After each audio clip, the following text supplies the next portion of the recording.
Welcome to Smart Wealth with Joshua. Your daily stock analysis and catalyst talk. Today, we're looking at New Fortress Energy. If you find our talks useful, please consider subscribe, like, and comment underneath to support our podcast. And if there's any stock you want us to look into, leave it in the comment section below.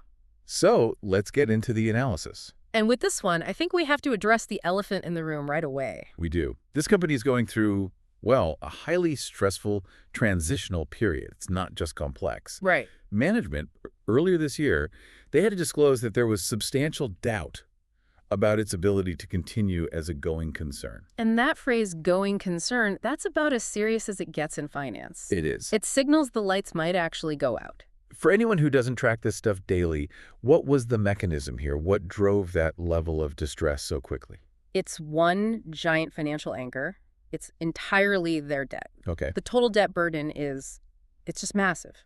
Over $9 billion. $9 billion. And to put that into perspective, the leverage ratio, debt relative to earnings, is projected to go above 15 times between 2025 and 2027. 15 times. That is an incredible number. Most stable companies are maybe aiming for 3-4 times at most. Exactly. What does that practically mean for their day-to-day operations? It means almost every dollar they make from operations is immediately eaten up by servicing that debt. Right. There's no cushion for anything, not for growth, not for unexpected costs. And that pressure led to what we saw recently, right? It led directly to missed debt payments. And as soon as that happened, the credit agencies, S&P Global, Fitch, they all came in with downgrades. S&P hit them with an SD status. Selective default. Selective default. That's the financial equivalent of a heart attack. If they're missing payments, that implies catastrophe was, right around the corner. So what did management do to pull back from the cliff? They executed a very short-term, very high-stakes maneuver. Back in November, they secured these critical debt extension and forbearance agreements. That's huge news. It was. It essentially pushed a key credit facility maturity date out to March 31st, 2026. So they bought themselves, 4 or 5 months of survival time? That's it. And the forbearance, that was also crucial. It temporarily suspended their need to comply with key financial covenants for Q3 and Q4 of 2025. So they get a pass on their leverage situation for a little while. A very short pass, yes. The creditors basically gave them a lifeline, figuring a default now would just destroy all the value. But that kind of relief always comes with some pretty big strings attached. What did they have to give up for that time? The big one for shareholders is that they are now restricted from making any dividend payments. Of course. All available cash has to go towards stabilizing the debt. It's standard procedure, but it has consequences. Yeah, it creates forced selling from income funds, adds volatility. It basically puts them under intense supervision until that March deadline. That's right. Every move is being watched. Okay, so here's where it gets really interesting for me. We've laid out this picture of a company on a debt cliff recently in selective default. And yet, analysts are not only covering it, but they're putting out these huge price targets, some suggesting a massive recovery. Why is anyone still bullish here? What is the fundamental value that makes people look past $9 billion in debt? And that is the absolute core of the analysis. It's the asymmetric risk-reward. Right. The belief is that the stock price is only reflecting the financial distress. It's completely ignoring the high-quality infrastructure business underneath. So explain that business. What is it they do? They're an integrated gas-to-power energy infrastructure company. They basically control the whole value chain, from sourcing the liquefied natural gas, the LNG, shipping it, all the way to converting it to electricity. So that integrated model is their competitive moat. Yeah. But is it strong enough to overcome that much debt? The bulls say yes, because of their first-mover advantage in very strategic markets, places with high barriers to entry. Like where? Brazil is a huge one, and Puerto Rico. They use these floating storage and regasification units, FSRUs, which lets them deploy infrastructure really fast where there are no pipelines. So Brazil is the main driver of this long-term hope. It's a huge piece of it. Some analysts think Brazil could eventually account for 30% of their future EBITDA if they execute correctly. Their setup in Puerto Rico is also mission-critical for the island's energy grid. So these aren't just generic assets. Not at all. They're vital infrastructure in places desperate for reliable power. And the business itself is generating revenue. Oh, yeah. Strong revenue, over $2 billion in trailing 12-month revenue. The recent negative earnings, the big billion-dollar loss. Yeah. Analysts think that's mostly transitional. So Structuring costs, asset write-downs, that kind of thing. Exactly. Not a fundamental collapse in demand. The demand is strong. It's the balance sheet that's broken. Which brings us to the price targets, because some of them are just extreme. It looks like a complete phoenix from the ashes scenario. The conviction is high because if they solve the debt problem, the upside could be massive. The median 12-month price target is sitting around $7.70. Wait, 770? The stock has been trading around $1.60. That's, what, a potential upside of over 400%? It is. That sounds like a lottery ticket. I mean, is there precedent for a recovery like that from an SD rating without completely wiping out equity holders? The risk is absolutely enormous, and you're right, historically this often involves dilution. But the bull case is that the assets are so discounted right now. The stock is trading like bankruptcy is a sure thing.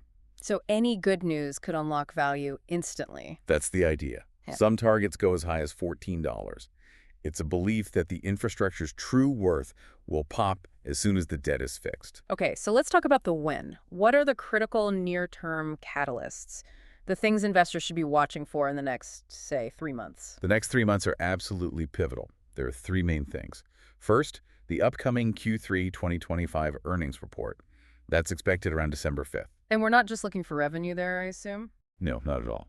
We need a transparent update on their liquidity and any real progress they're making on long-term financing. And operationally, what about the new projects? That's number 2, the floating LNG asset, the FLNG.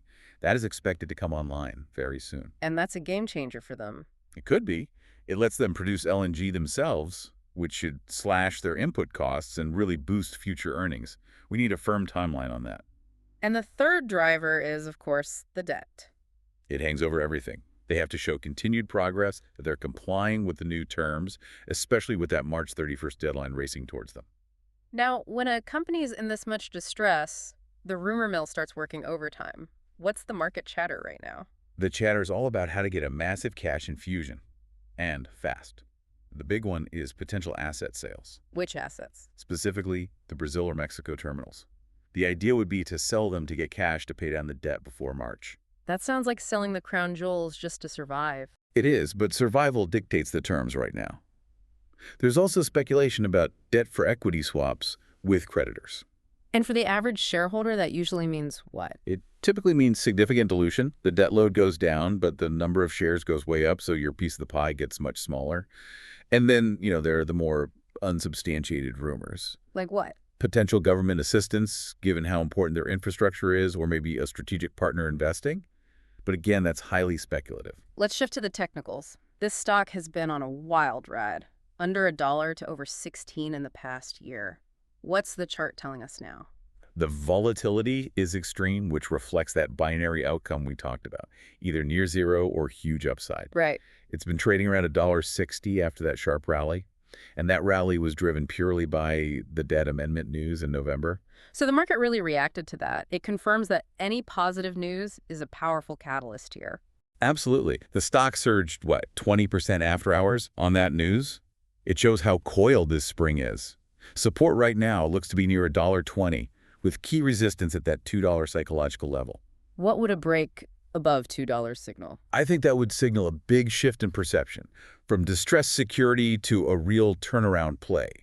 You'd likely see short covering and maybe some funds that can't own penny stocks start to come in. And the general trend? The long-term trend is still clearly bearish, but right now it's trading above its short-term averages, the 10 and 20-day, showing that little bit of bullish momentum from the recent news. Okay, so let's be crystal clear. This is not a low-risk situation by any means. What are the major risks that could completely derail this whole turnaround story? Number 1, without a doubt, is the high leverage. It is the single biggest risk. If they fail to restructure, if asset sales fall through, if they can't meet the forbearance terms, bankruptcy risk is real, and it becomes imminent on March 31st. And what about just running the business? That's the second risk, execution. We know they've had surging project costs and delays before, like in Puerto Rico. If they can't deliver operationally, like getting that FLNG asset online smoothly, it just makes the financial problems worse. And there was one other, more subtle risk factor. Yes. Insider sentiment. The fact that there has been no reported open market insider buying in 2025, that's notable. A vote of confidence from management with their own money would go a long way. It would. Their silence on that front is something investors should definitely consider. So if we put it all together, the debt cliff, the critical assets, the wild price targets, what is the core investment thesis here? Who is this for? The thesis is pure asymmetric upside. The stock is priced for default, ignoring the billions in infrastructure they own. You're betting on management navigating this crisis to unlock that value. So it's attractive for two kinds of investors, it seems. I think so. It's attractive for short-term traders playing those upcoming catalysts we mentioned, the earnings call, the FLNG news, and it's for long-term investors betting on the growth of global LNG, provided they can stomach the risk and believe the restructuring will succeed. So what's the final takeaway? The next few months are everything. Investors need to stop looking at past losses and focus entirely on management's ability to get cash and stick to the very strict terms of their new credit agreements. That's the only path to unlocking all that potential upside. That was a fantastic breakdown. If you found this valuable and want to keep tracking New Fortress Energy's story, make sure you subscribe to Smart Wealth with Joshua for our continued updates. We'll see you next time.